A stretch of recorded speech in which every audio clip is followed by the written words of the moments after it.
समय बाद अमृता और क्यारा दोनों साथ में डाइनिंग रूम में लौट आए थे। आरव क्यारा को देख रहा था। तुम ठीक तो हो ना? अगर डॉक्टर की जरूरत है तो मैं तुम्हें डॉक्टर के पास लेकर चलता हूँ। क्यारा ने सुंदर सी स्माइल दी और ऐसे रिएक्ट किया जैसे वो बिल्कुल ठीक है। आरव टेंशन मत लो, मैं बिल्कुल ठीक हूँ। जब भी मैं फ्लाइट से सफर करती हूँ तो 1-2 दिन तक मेरी तबीयत ऐसे ही खराब रहती है। मेरे पास मेडिसिन रखी है, मैं खा लूंगी। क्यारा ने आरव की तरफ देखकर इशारे में बोल दिया कि वो बिल्कुल ठीक थी और स्माइल करने लगी। आरव ने भी ज्यादा ध्यान नहीं दिया था। ठीक है, अपना ध्यान रखना और अगर ज्यादा कोई प्रॉब्लम हो तो मॉम को बता देना। मॉम तुम्हें हॉस्पिटल ले जाएंगी या फिर पर्सनल डॉक्टर को यहाँ बुला लेंगी। आरव ने अपनी वॉच देखी, टाइम काफी हो चुका था। सॉरी यार, मुझे अभी जाना होगा, एक जरूरी काम निपटाना है, इसलिए मैं तुम्हारे साथ हॉस्पिटल नहीं जा पाऊंगा। क्यारा ने सिर हिलाकर ओके कहा और बिना कुछ कहे नाश्ता करने लगी थी।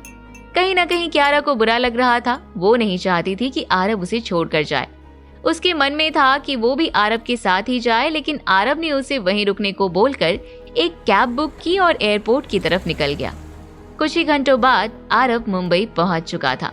वो अपने डैड के आइलैंड पर नहीं गया। उसने मुंबई के एक 7 स्टार होटल में रूम बुक किया और फ्रेश होकर अपना कुछ काम करने लगा था। वहीं दूसरी तरफ निधि तृप्ति के रूम में बेड पर लेटी हुई थी और बातें कर रही थी। मुझे लगता है बॉबी मेरे लिए बिल्कुल सही लड़का है। वो मेरी केयर भी बहुत करता है और बाकी लड़कों जैसा भी नहीं है। और तो और वो स्मार्ट है, उसका ह्यूमर भी बहुत अच्छा है। मैंने आज तक जितने अमीर लड़कों को देखा है वो उन सबसे लाख गुना अच्छा है। तृप्ति मिरर के सामने बैठकर अपने हाथ में नेल पॉलिश लगा रही थी और हल्की स्माइल करते हुए निधि की बातें सुन रही थी। बधाई हो, आखिरकार तुम्हें सच्चा प्यार मिल ही गया। वैसे तुम दोनों के बीच वो सब हो गया क्या या अभी नहीं? ये सुनते ही निधि तुरंत शर्मा गई थी। उसका गोलू मोलू सा चेहरा तुरंत लाल हो गया था। उसने वही बाजू में रखा कुशन उठाकर अपने चेहरे पर रख लिया और धीमी आवाज में फुसफुसाने लगी। हाँ, उसके साथ मेरी केमिस्ट्री बेड पर भी अच्छी है। ये सुनते ही तृप्ति निधि की तरफ चौंक कर देखने लगी। उसने सोचा नहीं था कि निधि इतनी आगे बढ़ जाएगी। तृप्ति शादी से पहले फिजिकल होने के बहुत खिलाफ थी। निधि, तुम्हें थोड़ा अलर्ट रहना चाहिए। शादी से पहले अगर तुम प्रेग्नेंट हो गई तो। हाँ तृप्ति, मैं इन सब बातों का पूरा ध्यान रखूंगी। वैसे सच कहूँ तो मुझे अजीब लगता है जब मैं बिना कपड़ों में खुद के शरीर को देखती हूँ तो। उसने कभी कुछ कहा नहीं, लेकिन फिर भी मैंने अपनी बॉडी को कम करने का सोच लिया है। तुझे विश्वास नहीं होगा कि मैंने 1.5 किलो वजन कम कर लिया है। तभी निधि का फोन बजा। निधि ने पास में रखा फोन उठाया। उसने देखा आरव का कॉल था। तृप्ति, आरव कॉल कर रहा है। हाँ तो उठाओ ना। ये मेरे बॉबी नहीं है, तुम्हारा आरव है। तृप्ति समझ गई थी कि निधि की तरफ इशारा कर रही थी। ठीक है तो कॉल उठा और स्पीकर पर फोन रखना। निधि ने कॉल उठाकर हेलो किया और फोन का स्पीकर ऑन कर दिया था। हेलो मिस बंसल, मैं मुंबई में हूँ। बताओ आज किस रेस्टोरेंट में खाना चाहोगी? मैं उस रेस्टोरेंट को पहले से ही बुक कर देता हूँ। निधि सारी बातें सुन रही थी। फिर उसने तृप्ति की तरफ इशारा करते हुए अपने करीब आने के लिए कहा। तृप्ति निधि के करीब गई और उसके कान में कुछ फुसफुसाने लगी। फिर निधि उसकी बात समझ गई। ओके, तो हम लोग द ललित में मिलते हैं, वहीं साथ में डिनर करेंगे। ठीक है, तो टाइमिंग भी बता ही दो। निधि सोचकर 8 बजे बोलने वाली थी। फिर तृप्ति ने इशारे से 9 बजे बोला। हम लोग 9 बजे मिलते हैं। आरव ने ओके बोलकर फोन कट कर दिया। दूसरी तरफ निधि ने एक लंबी सांस ली और बेड पर वापस लेट गई।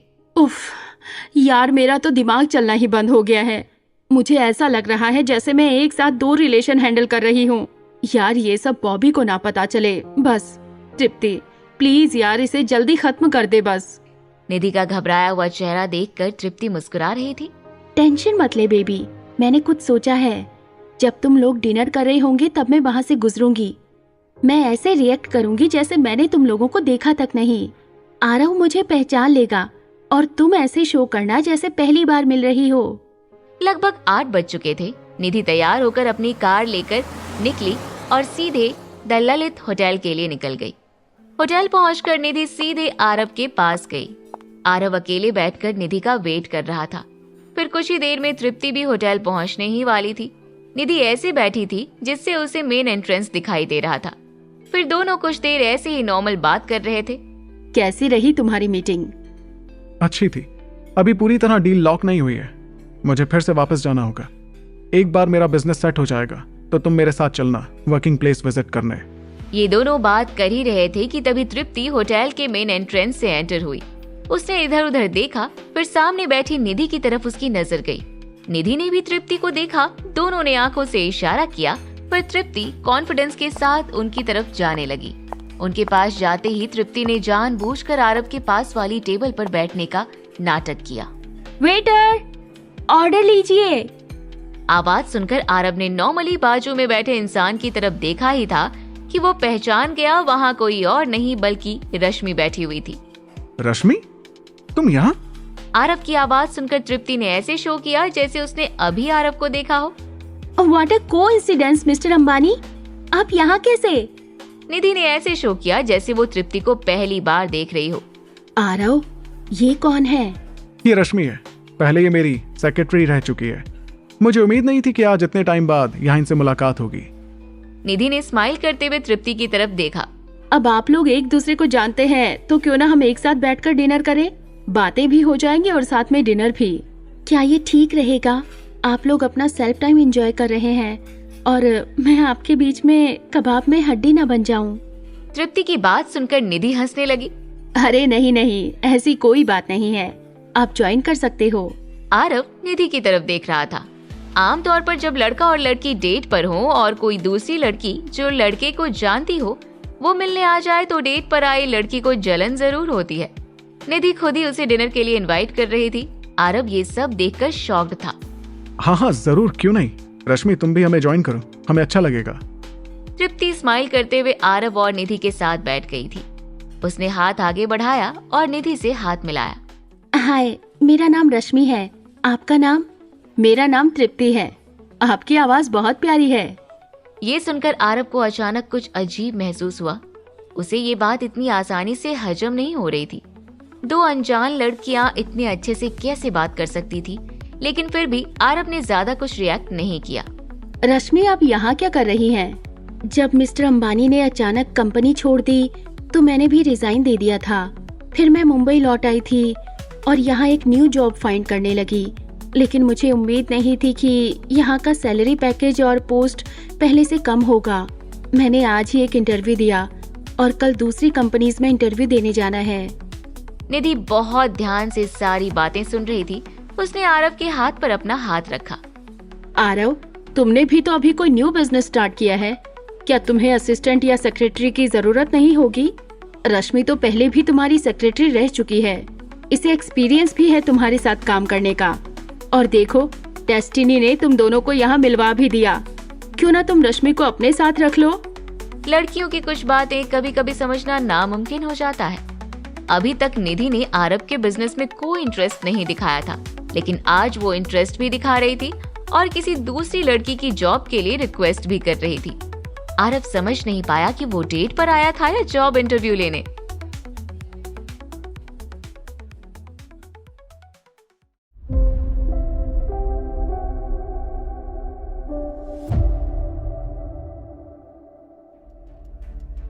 आरव को ऐसा लग रहा था जैसे निधि रश्मि को आरव से मिलवाने की कोशिश कर रही थी। हालांकि काम के लिए रश्मि बहुत अपडेट रहने वाली लड़की थी।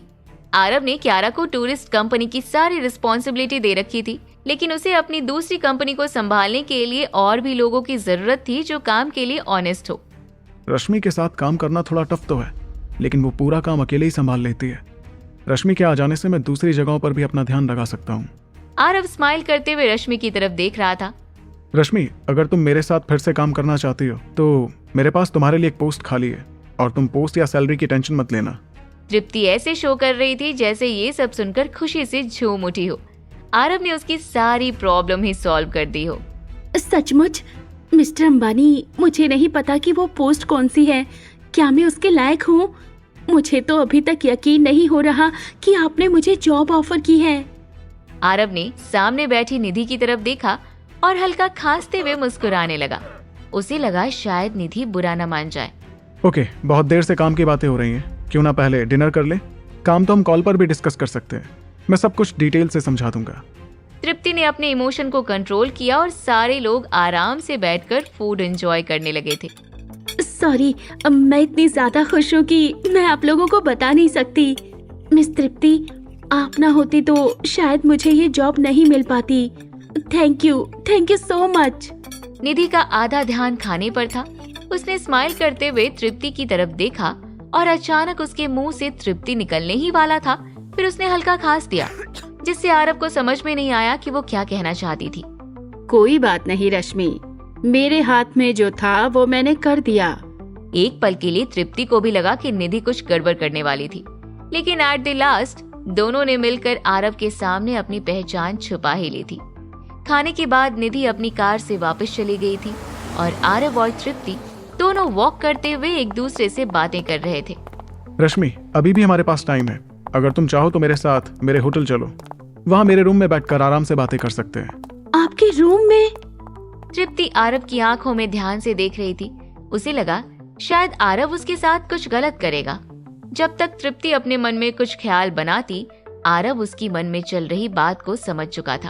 अब गलत मत समझो, हम सिर्फ काम के बारे में बात करेंगे। अगर तुम्हें सही नहीं लग रहा है तो हम कल इस बारे में बात कर सकते हैं। तृप्ति ने हल्की स्माइल की और आगे कहा, आप टेंशन मत लीजिए, मुझे मिस्टर अंबानी के कैरेक्टर पर पूरा भरोसा है। चलिए आपके होटल चलते हैं। आरव तृप्ति को अपने होटल लेकर गया। फिर दोनों उसके रूम में बैठकर कंपनी के बारे में बात करने लगे थे। मेरी new company fund management and investment company है। मैं तुम्हें वाइस प्रेसिडेंट बनाना चाहता हूँ। मैं तुम्हें कंपनी की सारी डिटेल्स शेयर करता हूँ, तुम चेक कर लेना। और तुम्हारी मंथली सैलरी वर्ल्ड के टॉप 5 कंपनी के वाइस प्रेसिडेंट के सैलरी के बराबर होगी, कम से कम 50 लाख एनुअली। तृप्ति ने एक्सपेक्ट नहीं किया था कि आरव इतना पे करेगा। वो आरव के चेहरे को बड़ी बड़ी आंखों के साथ देख रही थी। वैसे एक और ऑप्शन है, अगर तुम इस कंपनी के कुछ प्रेजेंट शेयर चाहते हो तो हम उस पर भी बात कर सकते हैं। आई नो, मैंने एक साथ बहुत सारी बातें कह दी हैं। तुम आराम से कल मुझे जवाब दे देना, मुझे कोई जल्दी नहीं है। इस बार तृप्ति जानबूझकर आरव के पास आई थी ताकि वो ये देख सके कि आरव के माइंड में क्या खिचड़ी पक रही थी। आरव और अंबानी परिवार के बीच 1 साल का समझौता हुआ था। वो जानना चाहती थी कि इस 1 साल में आरव अंबानी परिवार को खुश कर पाएगा या नहीं। आपने जो मुझे पोस्ट दी है उसके लिए थैंक्स, लेकिन मैं सैलरी से ज्यादा शेयर होल्ड करना पसंद करूंगी। आप मुझे सैलरी थोड़ा कम भी दोगे तो भी मुझे कोई प्रॉब्लम नहीं है। मैं आपके साथ आपकी पार्टनर बनकर काम करना चाहती हूँ, ना कि आपके अंडर काम करने वाली एम्प्लॉय। आरव को ये सुनकर बहुत अच्छा लगा। उसने मुस्कुराते हुए अपना हाथ आगे बढ़ा दिया। कांग्रेचुलेशंस, आज से हमारी एक न्यू पार्टनरशिप स्टार्ट होती है। तृप्ति ने आरव से हैंडशेक किया।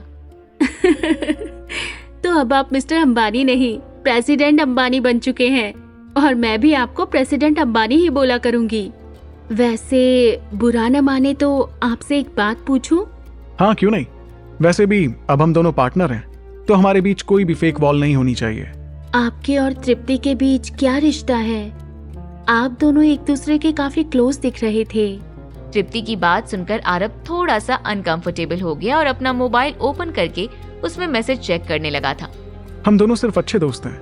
आरव अपनी शादी के बारे में किसी को बताना नहीं चाहता था। आखिरकार आरव के लिए ये कोई शान की बात नहीं थी।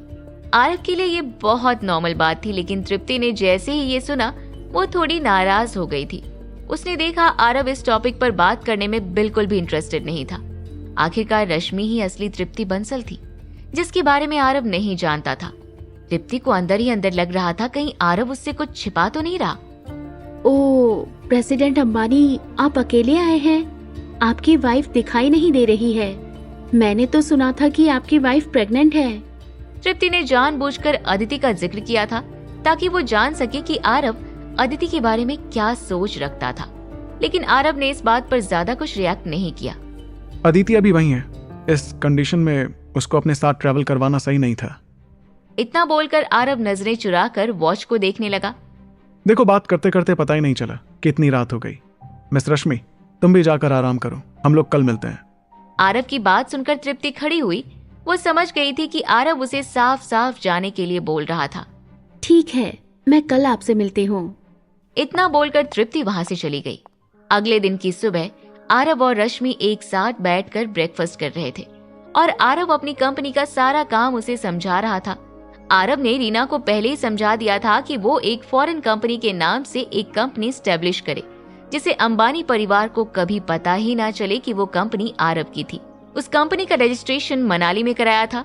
आरव ने रश्मि को मनाली जाने के लिए बोल दिया था, लेकिन रश्मि होटल से निकलने के बाद सीधे निधि से मिलने चली गई थी और ठीक उसी टाइम आरव ने भी निधि को कॉल किया। हेलो मिस तृप्ति, मैं सोच रहा था कि हम दोनों कहीं घूमने चलते हैं। अभी कुछ दिन मैं मुंबई में ही रहूंगा। आरव से मिलने के लिए निधि अभी बिल्कुल इंटरेस्टेड नहीं थी। आज थोड़ा मुश्किल है, मुझे एक फ्रेंड से मिलने जाना है, इसलिए सॉरी। अरे सॉरी बोलने की क्या जरूरत है, ठीक है हम किसी और दिन मिल लेंगे। फोन कॉल कटने के बाद निधि ने तुरंत तृप्ति की तरफ मुड़कर देखा। ये आरव अच्छा आदमी नहीं है। उसने तुम्हें मनाली जाने के लिए कहा और मुझे बाहर घूमने ले जाना चाहता है। मुझे तो लग रहा है वो डबल क्रॉस करने वाला है। तृप्ति निधि की बात सुनकर स्माइल कर रही थी। ये मत भूलो कि उसकी नजर में तुम तृप्ति हो और मैं रश्मि, और वो ये नहीं जानता कि मैं असली तृप्ति हूँ। इसलिए उसने मुझे काम करने के लिए भेजा है और तुम्हारे साथ अपना रिलेशन अच्छा करने के लिए टाइम स्पेंड करना चाहता है। ये सुनकर निधि उदास हो गई थी। उसने ऐसा चेहरा बना लिया जैसे उसके साथ कितना बुरा हो रहा हो। फिर मैं क्या करूँ? आज रात मैं और बॉबी एक साथ फिल्म देखने जाने वाले हैं और उसके बाद वो मुझे बिजनेस ट्रिप पर ले जाने वाला था। तृप्ति निधि के करीब आई। उसने अपने दोनों हाथों से निधि के चेहरे को पकड़ा। माय डियर, प्लीज लास्ट 2 दिन और तुम मेरी हेल्प कर दो। एक बार मैं मनाली से आ गई तो वो तुम्हें परेशान नहीं करेगा। मैं उसे अपनी असली पहचान बता दूंगी। बस मैं सही मौके का इंतजार कर रही हूँ। कुछ बातें और भी थी जो आरव को नहीं पता थी। केरला में अमृता अपनी कंपनी में क्यारा का प्रिंट शूट करवा रही थी। वहाँ सभी लोग क्यारा को पहले से जानते थे। हर कोई क्यारा की तारीफ कर रहा था कि तभी क्यारा को फिर अजीब सा लगा और उल्टी करने के लिए वो वॉशरूम की तरफ भागी। लेकिन जैसे ही पीछे से अमृता आई, क्यारा नॉर्मल हो गई थी। अमृता सीरियस फेस के साथ क्यारा को देख रही थी। क्यारा, तुम प्रेग्नेंट हो? क्यारा ये सुनते ही अपनी नजरें नीचे झुका ली और हाँ में सिर्फ सिर हिला दिया। हाँ, 1 मंथ हो चुका है। ये बच्चा किसका है क्यारा? कहीं ये...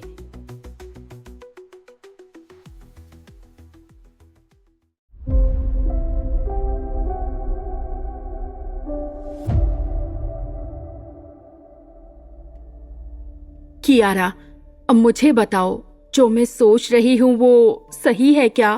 क्यारा ने बस हाँ में सिर हिला दिया था। क्यारा के पेट में जो बच्चा था वो आरव का था। उस रात आरव बेहोश था और क्यारा को भी ड्रग्स दिया गया था, लेकिन क्यारा हल्की होश में थी। कुछ देर बाद क्यारा को अजीब लगने लगा था। उन्हें पता ही नहीं चला कब वो दोनों इंटीमेट हो गए थे। क्यारा की आंखों में आंसू थे। ये देख अमृता ने उसे गले लगा लिया था। रो मत मेरी बच्ची, सब कुछ सही हो जाएगा। अमृता ने क्यारा को अपने केबिन में बिठा दिया और शूट कैंसिल कर दिया था। वो शांति से सोफे पर बैठी हुई थी। क्यारा इस बात के लिए इतनी श्योर इसलिए थी क्योंकि उसका किसी दूसरे के साथ कोई फिजिकल कनेक्शन नहीं था। कुछ दिन पहले ही उसने अपना चेकअप करवाया, तब उसे अपनी प्रेगनेंसी के बारे में पता चला था। क्यारा एक बहुत बड़े फैसले के बीच झूल रही थी। वो समझ नहीं पा रही थी कि उसे ये बच्चा रखना चाहिए या अबॉर्शन कराना चाहिए। अमृता क्यारा के लिए जूस लेकर आई और उसे दे दिया। ये लो बेटा, जूस पी लो, अच्छा लगेगा तुम्हें। क्यारा, बुरा न मानो तो एक बात कहूँ, तुम्हें आरव को इस बारे में बताना चाहिए। मैंने कोशिश की थी। जब मुझे इस बारे में पता चला तभी आरव का कॉल आया, लेकिन मैं उसे इस बारे में बताती उससे पहले ही उसने मुझे बताया कि उसकी शादी एक अमीर घर की लड़की से तय हो गई है। क्यारा को डर था कि अगर उसने आरव को अपनी प्रेगनेंसी के बारे में बताया तो वो खुद अपनी इंसल्ट कर बैठेगी। आखिरकार वो एक बदनाम एक्ट्रेस थी, जबकि दूसरी लड़की एक अमीर घर से थी। उन दोनों के बीच कोई तुलना नहीं थी। क्यारा सोच रही थी कि वो इस बात को आराम से छुपा लेगी, लेकिन सुबह से उल्टियों को देखकर अमृता को पता चल ही गया था कि वो प्रेग्नेंट थी। ये जानने के बाद अमृता को अंदर ही अंदर खुशी हो रही थी कि अब वो दादी बनने वाली थी। बेटा, तुम्हें फिर से कोशिश करनी चाहिए। ये बात आरव को जानना बहुत जरूरी है। लेकिन क्यारा ने सिर हिलाकर मना कर दिया था, जैसे उसने सोच लिया था कि वो आरव को इस बारे में नहीं बताना चाहती हो। नहीं आंटी, मैं आरव को इस बारे में कुछ नहीं बताना चाहती। अभी मैं खुद कंफ्यूज हूँ कि इस बच्चे को मैं जन्म दूँ या नहीं। क्यारा की बात सुनकर अमृता उसके अंदर चल रही कश्मकश को समझ पा रही थी। ऐसा समय अमृता ने भी अपनी लाइफ में देखा था जहां वो भी कंफ्यूज थी। साथ ही साथ अमृता ये भी जानती थी कि आरव की प्रेजेंट सिचुएशन कैसी है।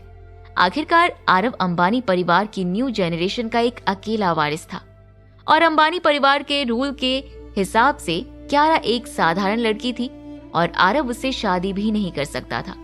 आमतौर पर अंबानी परिवार के लड़के सिर्फ अपनी पावर के लिए शादी करते हैं। उनके लिए शादी सिर्फ एक बिजनेस डील की तरह ही थी। और तो और आरव अंबानी परिवार के 1 साल के कॉन्ट्रैक्ट में फंसा हुआ था। अमृता क्यारा के सिर पर हाथ फेर रही थी। कियारा, कुछ देर तुम अंदर मेरे रूम में रेस्ट कर लो और अब ज्यादा मत सोचो। जो होना था हो गया है, बस तुम अपना ख्याल रखो। आगे क्या करना है अपने आप तुम्हें समझ में आ जाएगा। आंटी, आप मेरी वजह से परेशान मत होइए, मैं ठीक हूँ। इतना कुछ अकेले संभाला है तो ये भी अकेले संभाल लूंगी। अमृता समझ रही थी कि उसका मूड स्विंग हो रहा था। अमृता ने उसकी बातों का बुरा नहीं माना। बेटा, अब तुम प्रेग्नेंट हो, तुम्हें खुद का ध्यान रखना होगा। मैं समझ सकती हूँ कि तुम अभी क्या सोच रही हो। आरव जब मेरे पेट में था तब मैं भी इस सिचुएशन में थी कि मुझे उसे जन्म देना चाहिए या नहीं। मेरे पास उस वक्त कोई नहीं था, लेकिन तुम्हारे पास मैं हूँ। ये सुनते ही क्यारा ने अमृता को गले लगा लिया। क्यारा अंदर से टूट चुकी थी, बस वो खुद को स्ट्रॉन्ग दिखा रही थी। आंटी, अब मैं आपसे एक बात पूछूं? आप मेरा इतना ध्यान क्यों रख रहे हो? ये आरव का बेबी है इसलिए क्या? अमृता ने क्यारा की बात सुनकर मुस्कुराने लगी। देखा जाए तो ये बात तो सही है कि ये बच्चा आरव का है, लेकिन मैं जानती हूँ कि ये बेबी तुम्हारी तरह ही सुंदर होगा और मैं उस बच्चे को जब अपनी गोद में लूंगी तो वो बाद में मुझसे शिकायत ना करे कि मैंने उसका ध्यान रखने में उसकी माँ की हेल्प नहीं की। अमृता की बातें क्यारा को इतनी अच्छी लगी, वो अपने बच्चे के मोह में खो गई थी। क्यारा धीरे धीरे अपने पेट को सहला रही थी। वो जब भी आंखें बंद करती उसके दिमाग में सवाल घूम उठता कि उसे ये बच्चा रखना चाहिए या नहीं। जब क्यारा को कुछ समझ नहीं आ रहा था तो उसने अमृता से इस बारे में जानने की कोशिश की। आंटी, मैं एक जगह आकर बहुत कंफ्यूज हो गई हूँ। मैं चाहती हूँ आप मेरी हेल्प करें। आंटी, मैं समझ नहीं पा रही कि इस बच्चे को मैं जन्म दूँ या नहीं दूँ। अमृता ने क्यारा का हाथ अपने हाथ में लिया और हल्की स्माइल करते हुए क्यारा को देखने लगी। सबसे पहली बात, ये तो कंफर्म है कि ये मेरा ग्रैंड चाइल्ड होगा। बेटा, मैं तो चाहूंगी कि तुम इसे जन्म दो। ये सुनकर क्यारा कुछ सोचने लगी थी, फिर अचानक बोल पड़ी। आपको क्या लगता है, अगर मैं आरव को इस बारे में बताऊंगी तो क्या वो मुझसे शादी करने के लिए तैयार होगा? ये सुनकर अमृता थोड़ा झिझक गई थी। उसके मन में पहले से ही एक जवाब तैयार था, लेकिन वो नहीं जानती थी कि वो किस तरह बोले जिससे क्यारा को बुरा ना लगे। बेटा, अगर तुम मुझसे इस बारे में पूछो तो मैं जरूर चाहूंगी कि तुम्हारी और आरव की शादी हो जाए। ये सुनकर क्यारा के सुंदर चेहरे पर हल्की मुस्कान आ गई थी, जैसे उसको एक मोटिव मिल गया हो। लेकिन अमृता ने अभी अपनी पूरी बात कंप्लीट नहीं की थी। लेकिन बेटा, क्यारा ने अमृता के चेहरे को देखा। धीरे धीरे उसके चेहरे की स्माइल कहीं गुम होने लगी थी। उसके दिल की धुक-धुकी बढ़ने लगी थी। उसे लग रहा था कि आगे की बात बहुत बुरी होगी जो शायद वो सुन भी ना पाए। लेकिन क्या आंटी, अब प्लीज आगे भी कुछ बोलिए। बेटा, मैं तुम्हें अपनी कहानी सुनाती हूँ, तुम खुद समझ जाओगी कि मैं क्या कहना चाहती हूँ। अमृता वहीं ऑफिस में बैठे बैठे कुछ ही देर में उसने अपनी पूरी कहानी क्यारा को सुना दी थी। अब तुम्हें समझ आ गया होगा कि मैं आरव के फादर के साथ क्यों नहीं रहती हूँ, है ना? मुझे नहीं पता कि अंबानी परिवार के पास कितना पैसा और पावर है, लेकिन मुझे एक बात जरूर पता है, अंबानी परिवार जैसे अमीर घरों में लड़के अपनी मर्जी से शादी नहीं कर सकते। ये फैसला उनके हाथ में नहीं होता। क्यारा ने अपना सिर झुका लिया था। अमृता के प्रति उसके अंदर इमोशन और बढ़ने लगे थे। वहां बैठे बैठे वो अमृता को देख रही थी। उसने महसूस किया कि अगर वो अमृता की जगह होती तो शायद वो भी वही करती जो अमृता ने किया था। आखिरकार वो एक अच्छी लाइफ जी रही है और आज उसका बेटा भी उसके साथ था। आंटी, आप बहुत ब्रेव थी। लेकिन मैं आपके जितनी ब्रेव नहीं हूँ। अगर मैं इस बेबी को जन्म दे भी दूँ तो इसे अपने पास नहीं रख पाऊंगी। अमृता ये सुनकर हंसने लगी थी। ऐसा लग रहा था जैसे उसके साथ जो हुआ था आज वो सारी चीजें फिर से दोहराई जा रही थी। तुम सोच रही हो कि इस बच्चे को जन्म देने के बाद इतनी आसानी से तुम इसे छोड़ सकती हो? एक बार तुम खुद से ये सवाल पूछो, क्या ये इतना आसान होगा? क्यारा ने अपना हाथ अपने पेट पर रखा। वो समझ गई थी कि वो अपने बच्चे से अलग होने के दर्द को सहन नहीं कर सकती। आंटी, मैं समझ गई कि आप क्या कहना चाहती हैं। लगता है अभी ये सही टाइम नहीं है आरव को अपनी प्रेगनेंसी के बारे में बताने का। अमृता ने क्यारा का हाथ थामा और आंखें बंद करने को कहा। क्यारा, ये फैसला तुम्हारा है, लेकिन कोई भी फैसला जल्दबाजी में मत लेना। बेटा, तुम समझदार हो, जो भी फैसला लोगी मैं तुम्हारे साथ ही रहूंगी। ये सुनकर क्यारा खुश हुई कि कोई है जो उस पर इतना विश्वास कर रहा है। आंटी, चिंता मत करिए, मैं आरव से प्यार करती हूँ, लेकिन उसको इस बात की भनक तक नहीं लगने दूंगी। बस मैं चाहती हूँ कि आप इस बात को अपने तक ही रखना, आरव से कुछ मत कहना। बेटा, तुम जैसा बोलोगी मैं वैसा ही करूंगी। अगर तुम इस बेबी को जन्म देना चाहती हो और इसे बड़ा करने की सोच रही हो तो मैं तुम्हें बता दूं कि मैं एक माँ की तरह तुम्हारा साथ दूंगी, आखिरी सांस तक तुम्हारे साथ रहूंगी। अमृता चाहती थी कि आरव का ये बेबी जिंदा रहे, जो उसे अपने बच्चे को खोने के दुख को कुछ कम कर सकता था। क्यारा ये सब सुनकर अपने ही ख्याल में डूबी हुई थी। एक फैसला मेरी पूरी लाइफ बदल सकता है। मैं किस राह को चूज करूं? मैं समझ नहीं पा रही।